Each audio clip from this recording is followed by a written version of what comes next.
What up, mga subscribers to. Ay guys, meron tayong papanoorin na, no? Bagong release to ito.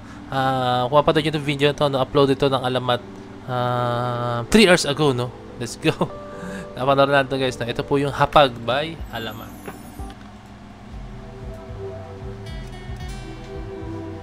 Grabe release ng Alamat, ha? Sunod-sunod, ha? Ooh! Ay! Grabe musicality. Handa, rap.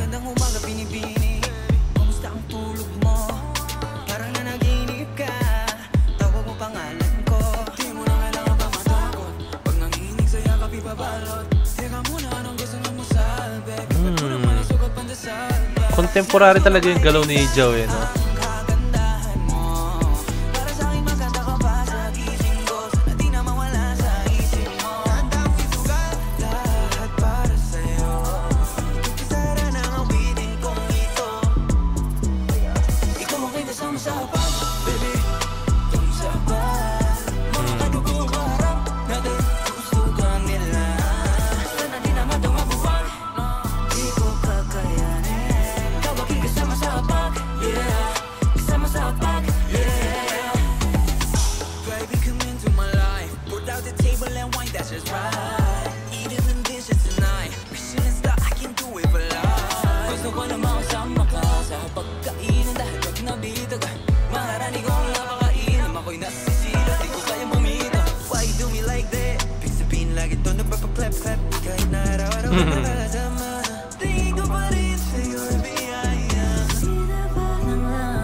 Hey.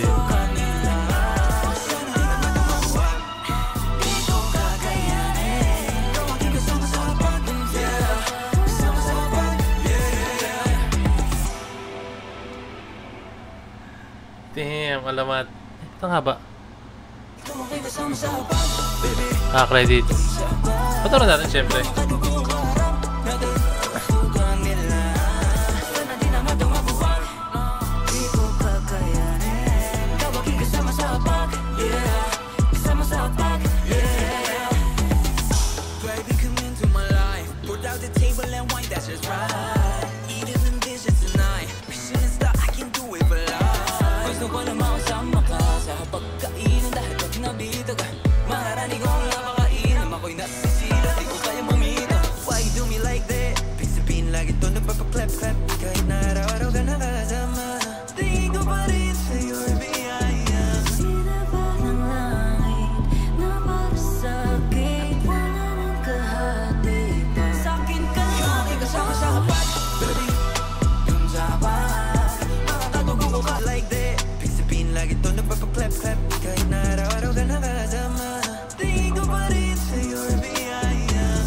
So, anong nangyari dito guys, no? One shot lang sila sa studio sila ginawa guys. Hindi siya one shot naman. I mean, isa lang yung venue nila, like sa studio siya kinuha. No? Pero napaka-creative kung paano nila nilaro. No? May mga close-up shots. Yung halos yung lighting po talaga yung naglaro dito guys. So, kung paano naging creative yung yung mood ng kanta guys. No?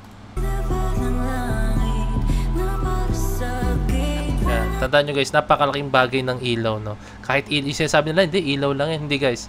Yung ilaw ang nagdidikta kung ano yung magiging mood nung music video or nung photo or kung kahit saan man guys. So, yun yung magdidikta ng kung ano yung pinararating ng image or video, no?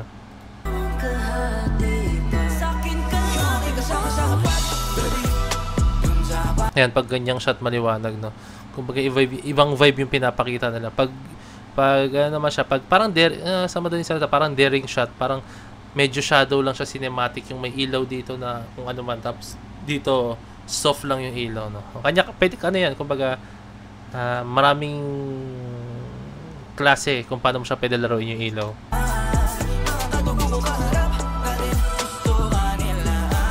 Ayan, nakikita, ang ganda na shot doon, no? Ayan, no?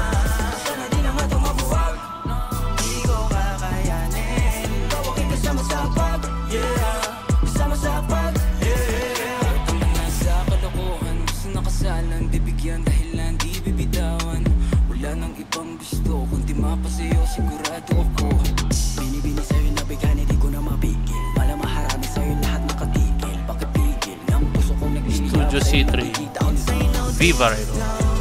So yun guys, yung pinaparating ng kanta, no, para sa akin ano siya, para sa taong kasi meron dun lyrics guys, no, parang nasa isang hapagkainan, kasi literal na hapag talaga guys yung title, no? Isang hapagkainan sila, tapos parang ini-introduce niya yung babae sa family niya, or kumbaga kahit saan man, kaibigan, friends, or marami kasi ibig sabihin yan. Basta ang pinaka story nito is about sa isang babae, you're longing for someone, yung tao na yan, no? Tapos gusto mo siyang makilala ng parents mo, gusto siyang makilala ng kung sino man. Dahil di ba gano'n naman talaga pag halimbawa gusto mo yung tao, syempre, papakilala mo na siya agad, no? Yung, kumbaga, syempre, kung siya yung pinaka worth it or parang right person para sa inyo, no? So, ganyan yung lyrics ng kanta, guys, yung meaning, yung pinaparating ng kanta, no? So, for me, okay siya yung atake. Hindi matured version talaga to ng Alamat, guys, no? Nakita niyo naman, napaka-daring. At the same time, hindi mawawala doon yung pagka-Pinoy vibes.